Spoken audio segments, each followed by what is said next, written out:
You took a week off because you had I was presenting my research. Yeah. How did it go? Did people like it? I think so. Yeah. It was at so I do physics education research, obviously. It was a math education research conference. Oh, you're the weird guy. Yeah. Well, it's kind of funny actually. There's kind of this little like sub community there that's like all the different science education people that also go to math education conferences. So like us and like the chemistry education researchers and a few biology people as well.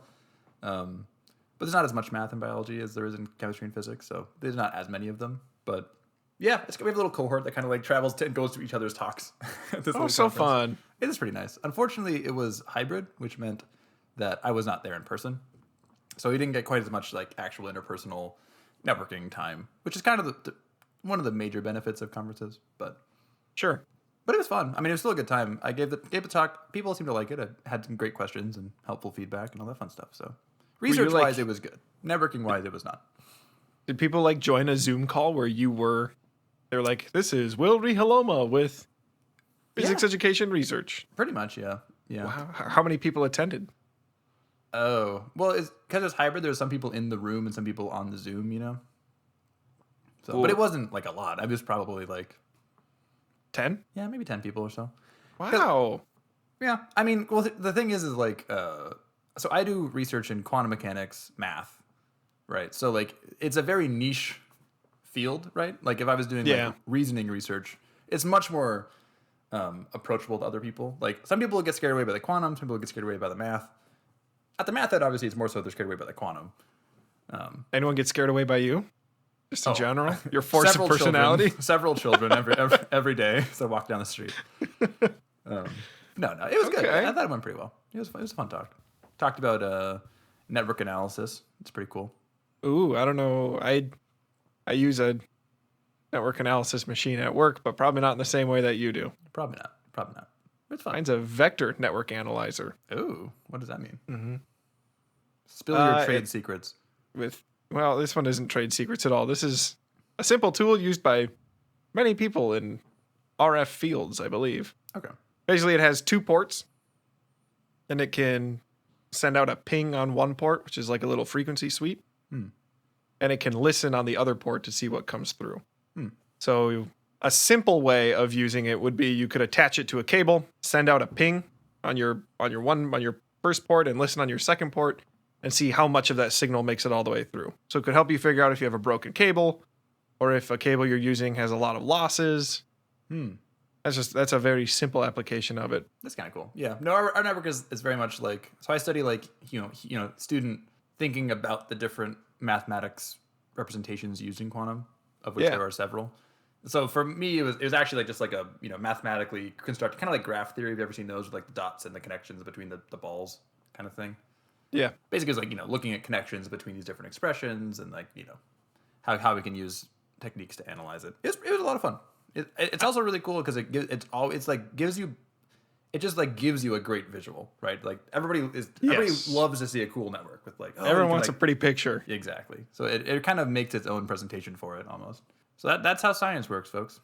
That's science, everybody. And you know what else is science? This podcast. Welcome to Reference Frames Podcast, the physics-based podcast where me and will try to unravel the mysteries of physics using pop culture as our medium, our vehicle. My name is Ian. I play the role of audience member and co-host, and this is my good friend and physics presenter, Will. Yeehaw. He's a cowboy. I'm a cowboy. That's it, right? That's usually what I do for an intro. Yeah, pretty much. Do we have any correction zones for today? I don't. Let me double check the corrections. I was just on the Twitter page, not the Twitter. I'm not an Get old off the person. Nintendo. No. Great. We have no corrections. It's a little disappointing. I mean, come on. Surely we did something wrong.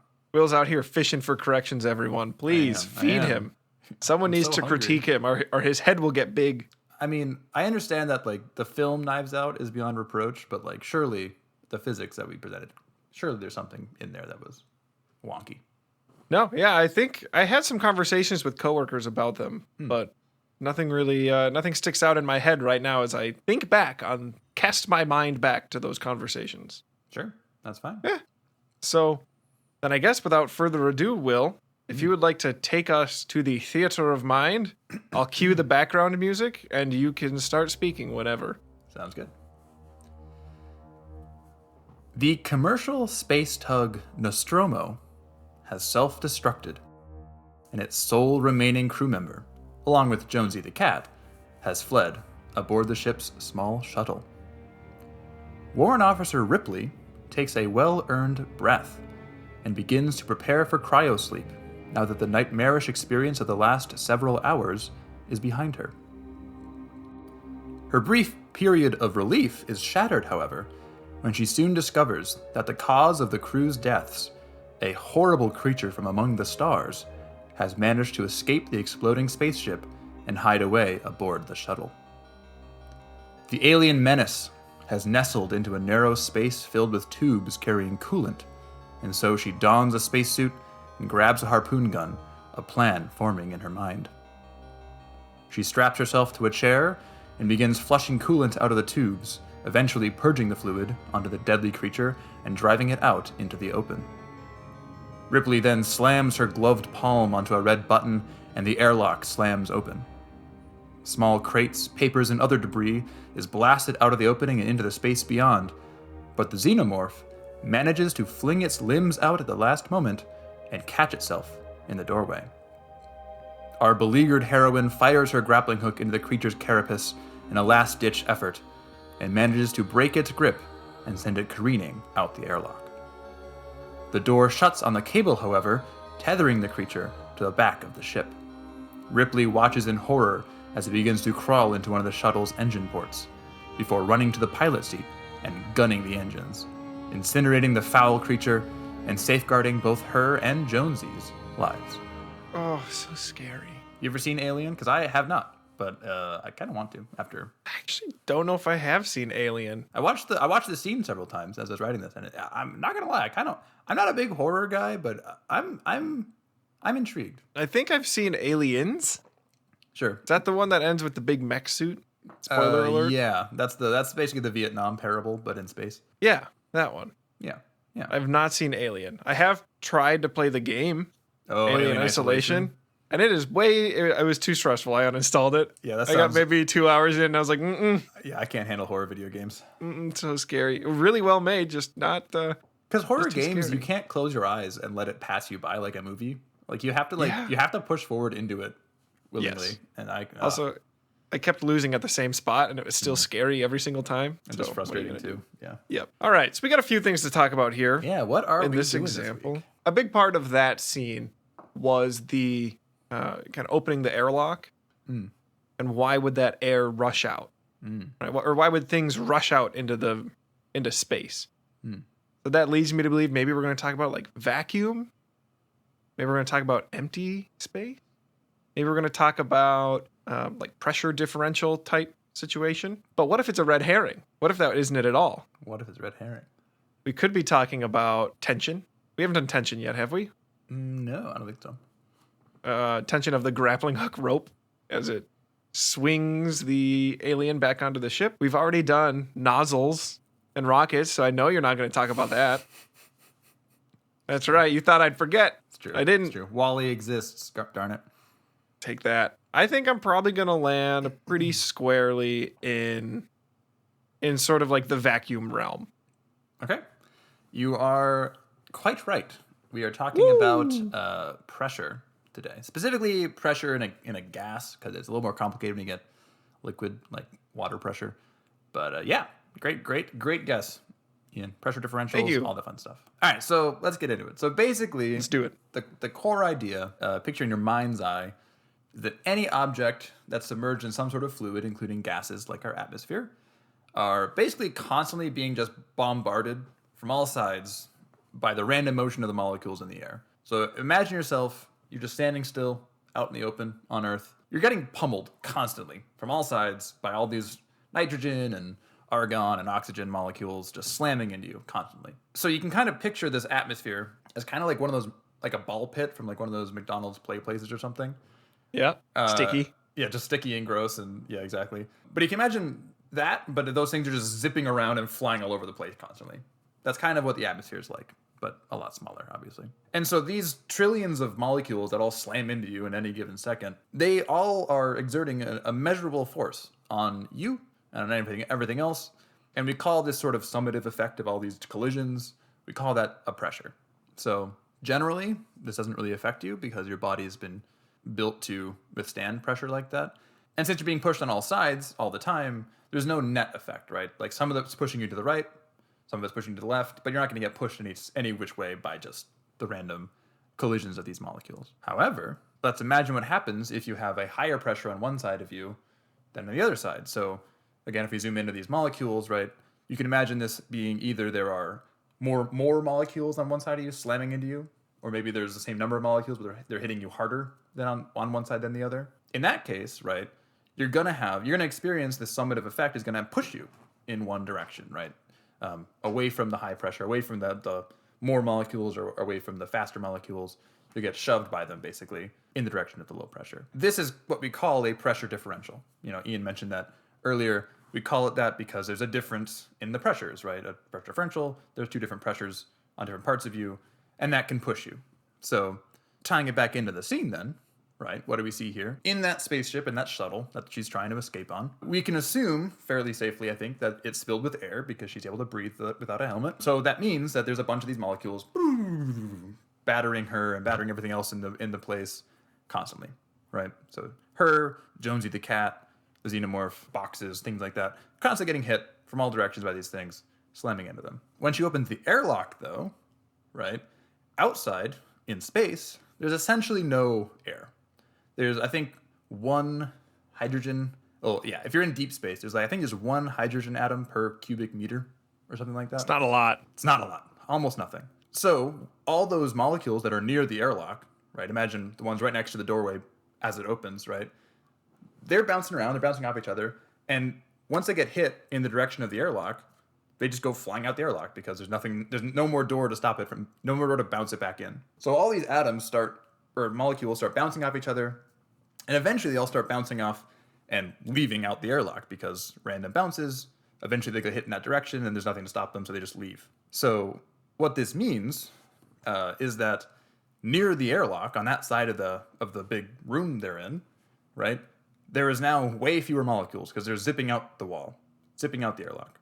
Whereas on the other side of the room, right, those molecules haven't had a chance to bounce around and out the airlock yet. So there's more molecules on that side, which basically means, what do we have? A pressure differential, right? Which means on every object in the room, Ripley, those crates, the papers, the Xenomorph, all that fun stuff, they have way more molecules slamming into their bodies really hard on one side, the side away from the airlock, and far fewer of them slamming into them on the side that has the airlock. So what does this do? It exerts a force. They get flung by all these molecules slamming into them in the direction of the airlock. Does that make sense, Ian? That kind of picture? It's interesting. Yeah, it kind of goes against what everyone says, which people say, you got sucked out of the airlock. Yeah. But in reality, you got pushed out of the airlock. Exactly right. And that's actually a really a common thing that students will struggle with because pressure can't ever pull something. Pressure only ever pushes something because it's just a bunch of collisions hitting you. Yeah, exactly. Great point. Great point. Interesting. Yeah, but that makes sense so far. Yeah. Yeah, cool. Yeah, so, that's when the airlock opens, everything slams, Xenomorph gets hit. Thankfully, she strapped herself in, so she's not going anywhere because the chair is bolted to the floor. But the Xenomorph's getting hammered by all these molecules on one side and by a lot fewer molecules on the other side, and so he gets flung near the airlock. But very quickly, as we see in this scene, most of the air is blasted out the door, right? It bounces off very quickly out the door, meaning that there's no more pressure differential, meaning that now that there's no air in there, there's no air on one side and no air on the other side, so there's no more, net exerted force being exerted, which is why Ripley needs to shoot that grappling hook to knock it out, because there's no more suction, quote unquote. There's no more pressure pushing it out the airlock anymore. Does that make sense? That's basically the scene via pressure. So because all of the air has vacated the ship, it has the same general number of molecules inside as outside, so the alien doesn't get bumped around as much. Exactly. Yeah. Until it takes a grappling hook to the carapace. Yeah. And it might seem on the surface a little outlandish that like really these air molecules that are famously light because it's air are pushing you so hard that you're gonna fly out an airlock. That feels a little silly, right? It does. Until you consider what we mean. Like, so our bodies are used to pressure, right? We deal with it all the time. We live under 1 atmosphere of pressure all the time, which means 1 atmosphere of pressure roughly is 15 pounds per square inch of surface area. So that's a lot. So your body might have, I don't even know how many square inches of surface area, but at least 1,000 or I have no clue actually, but probably around 1,000 or something like that. Should I Google it real quick? Sure, go for it. But just look at your hand, right? You have probably, 10 square inches on your palm. That means your palm, if you hold it upright, is holding 150 pounds of air pressure. That's a lot, right? That could push you through a wall. Well, maybe not through a wall, but through a glass wall. What you got, Ian? So generally, the normal, it's in quotes from where I'm reading it, 1.7 square meters, supposedly. And this person has done all the calculations actually already and says a total of 41,160 pounds of force. Right. Which is a lot, right? That's a lot of force. And so if you imagine... More than a car. If you idealize the situation like physicists like to do, spherical cows and all that, frictionless surfaces. If you idealize the situation and say, on one side of the airlock, there is no molecules. On the other side of the airlock, and the other side of the Xenomorph, there is 1 atmosphere's worth of molecules. Then he's having half of that much force exerted on him in just the one direction. Oh. So he's getting blasted out the airlock, right? It sounds like air can't push you much. Like, what the heck? It's like the most you ever feel is a stiff breeze, right? Right. But that's because no matter how fast the wind is, you still have the pressure of the air behind you pushing in on you because these collisions are happening on the other side of you all the time. So if you take away one of that whole side of air, that's a lot of force. And it dissipates very quickly, but that's a big old jerk. So, right. So yeah, pretty cool, I think. Yeah. Any questions on that, Ian? Does that make sense? I think most of that makes sense. Should I try to recap? Sure, go for it. Outside the ship, very negligible amount of molecules. Inside the ship, we're just going to say 1 atmosphere of pressure. Sure. Right. And when that door opens, when the airlock opens, usually that air, which would have been bouncing off each other and the walls and kept inside the ship, has nothing to bounce against, so it just keeps going. Like a soccer net, like a soccer goal without a net. Yeah. Flies right through. Good analogy. And all of it goes that way just because that's how random chance works. Yeah. Eventually it'll go the way out the ship. And while it's doing that, all those little molecules are bumping into the Xenomorph. Pow, pow, pow, pow, pow, pow, pow. And he's bigger than humans. Oh, yeah. He's got more surface area, I tail, bet. Too. Yeah. So your standard human, whatever that is, half that is like 20,000 pounds of force. So that sounds like an imperial unit, measure areas and standard humans. One standard human. Exactly. Yeah, that's about right. Takes all those molecules to the dome and the rest of the body and pushes them out. I wonder then how much force it takes to hold on if that dissipates so quickly. Oh man, that thing's got to have really strong tendons in its fingers. Oh yeah. I mean, it's got like a shell almost, right? It's probably... Yeah, that's true. An exoskeleton. Yeah. How'd I do? Is that summarized nicely? Sounds great to me. Yeah. Lovely. And the important key here is that pressure is just a bunch of things hitting you all the time, basically. And so pressure differential just means you're getting hit more on one side than the other, so you're going to get pushed. Yeah. All right, so Ian. Yes. Got that out of the way. Can you think of any examples of where we see this sort of idea in the real world? So the big one that came to my mind is another one that you can see and do during the summertime in Minnesota. Sure. Just if you roll your window down, you can basically tilt your hand. You get sucked out the window. You can tilt your hand. And if your hand is sort of flat, you have the same amount of air bouncing on the top and the bottom. But as you start to tilt your hand, you can get more air bouncing on the bottom of your hand if you tilt your fingers up, which kind of pushes your hand backwards. Yeah, great example. That's one that I feel because I like to do that because it's kind of fun. Oh, super fun. Classic my hand is a dolphin thing. You and every dog ever. Yeah, absolutely. Not that different, me and dogs, Any others? I got a few, so... Yeah, why don't you take some while I see if I can think of some more. Sure. Yeah, so actually, this one's quite related to your hand example. any sort of airfoil that shows up like on a plane's wing, for example, the reason planes can fly at all is all due to this whole pressure differential thing. So I don't get into the technicalities of the different airfoil designs, but the basic idea is that you design this wing in such a way, the wing shape, side view, cross section of it, in such a way that when you're moving forwards through the air moves faster. What is it? Faster over the wing and slower under the wing, and that effectively means that you're getting more collisions on the bottom of the wing than you are on the top of the wing, and therefore, as we talked about the Xenomorph, that net result is you feel a force. These more collisions are pushing you up than are pushing you down, so you end up lifting off the ground. The basics of flight. Very cool. I got a few more. That translates pretty easily into sailing as well, doesn't it? Yeah, exactly. Great. Right. When you. Yes. Sure. Yes. Yeah. Final answer? Yep. Yes. So you put up a sail and you have wind hitting one side of the sail, which is more pressure than on the other side of the sail. Yeah. And actually, wind itself is driven by this, right? I mean, that's effectively what the wind is, right? The wind always moves from a high pressure to a low pressure because there's more molecules or faster molecules or whatever it is over there, and there's less of it over there, so they end up, moving as a net result in the direction towards the low pressure. And that's what wind is. Yeah, great example. Any others yet? Let's see. I'm sure I can. I can do a few more. Yeah, take some more while I keep thinking. Yeah, no problem. Similar to the airlock, you've probably seen in movies. If you're in an airplane really high up and someone opens the door, right, everything gets blasted out. And that's because even though you're not in outer space like you are in the movie Alien, you are very high up. And as you get higher and higher and higher up, there are fewer and fewer and fewer molecules per cubic whatever.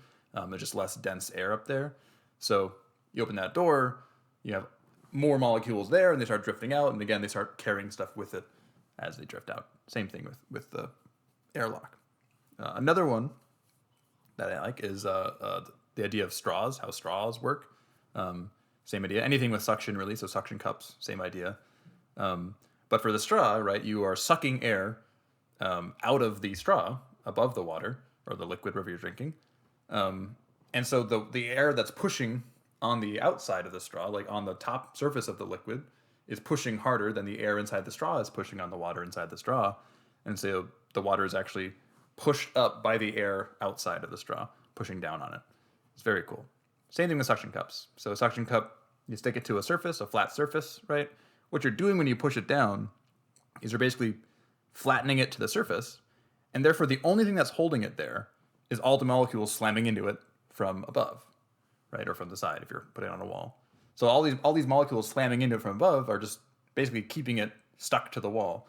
And so if you pull higher, if you pull with a greater force than the pressure is exerting on it, then that's what it detaches. But until then, the air is keeping it stuck to the wall. Wow, I had never thought about those. Yeah, super cool. That's wild. Because there's no air underneath it, right? Same thing, like if you've ever seen a piece of paper, it's actually kind of a cool thing you can do. I've seen a piece of paper before, okay? Of course, my bad. But if you have a piece of paper flat on the table, for example, again, 15 pounds per square inch is what the pressure is. So there's no air underneath it that's pushing up on it. And it just has all those particles hitting it, applying that huge amount of weight or that force on that piece of paper. So you actually can't, unless you're really strong, you can't lift even a piece of paper directly vertically off a table. You need to crack it on one side to let air underneath it so it can help push it up as well. That's been going around on the social medias recently. Oh, really? Yeah. If you put a fly swatter on the edge of a table, yeah. and you put a piece of paper on the end of it, and then drop something onto the end of the fly swatter, it won't flip up like you'd expect. Because you have this huge amount of particles slamming into it from above, keeping it plastered to the table. So unless you let air underneath it, where it can now hit it from below, then it won't. It's really, really, really, really heavy. Really interesting. Yeah. All right, Ian. Final call. Okay. I'm going to take. No, I think I'm good. I feel like you've covered a lot of good ones. Yeah. All right. Cool. Any questions then? I guess that's where we're at from the audience. Oh, I thought you meant from me. If you have questions, I didn't know we were adding this to the podcast. I would have prepared more questions, I guess. Questions from you too. About Jonesy. I guess just so you know, Jonesy does not get blasted out the airlock. I want that to be very clear. Oh, that's good to know. Jonesy is in the next movie, I hear. So. Oh, wow. Thank goodness. That's good news. Yeah. They go to In cryosleep general, together. Do all gases act that way? All fluids. I mean, all molecules act that way. So like any. So the only thing that separates a solid and a liquid and a gas is how free the particles are to move, right? So in a gas, they're able to zip around any which way. In a liquid, they're kind of constrained to, be in there fairly free to move within their area, but they can't expand beyond that. Then solids are very structured. They can't move at all or hardly at all.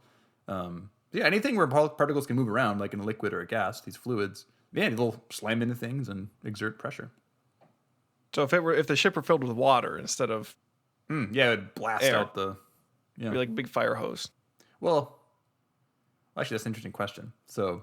Ooh. The issue with the water in the spaceship is if it blasts out fully, like as one huge unit, that would leave a big vacuum behind it, right? So generally speaking, that's difficult to do. So what would likely happen is you'd have, vacuum would sort of like zoom in. I mean, this is a weird way to describe it. Vacuum would like zoom in to the airlock as kind of like displacing the water rather than the water moving all out as one big solid mass. Oh, like when you dump a like a gallon of something water upside down, it goes.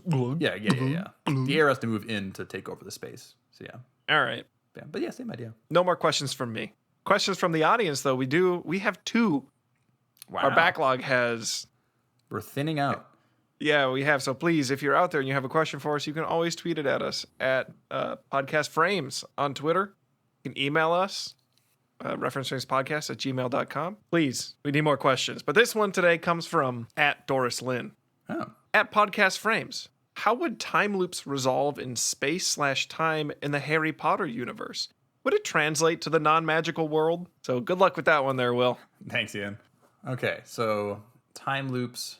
Okay, so in Harry Potter, spoilers if you haven't read or seen the 3rd book or movie, they introduce the time turner, which basically you spin it or whatever, some magical artifact, and then you go back in time, and and you can see your past self walking around, and you walk around, and they can actually see you as well. Create some weird paradoxes potentially. Okay, so try to analyze that through a physics lens. So we don't know of any way to go back in time, to reverse the clock, so to speak. But in physics, especially when you get to relativity and things like that, we start dealing with 4 dimensions, right?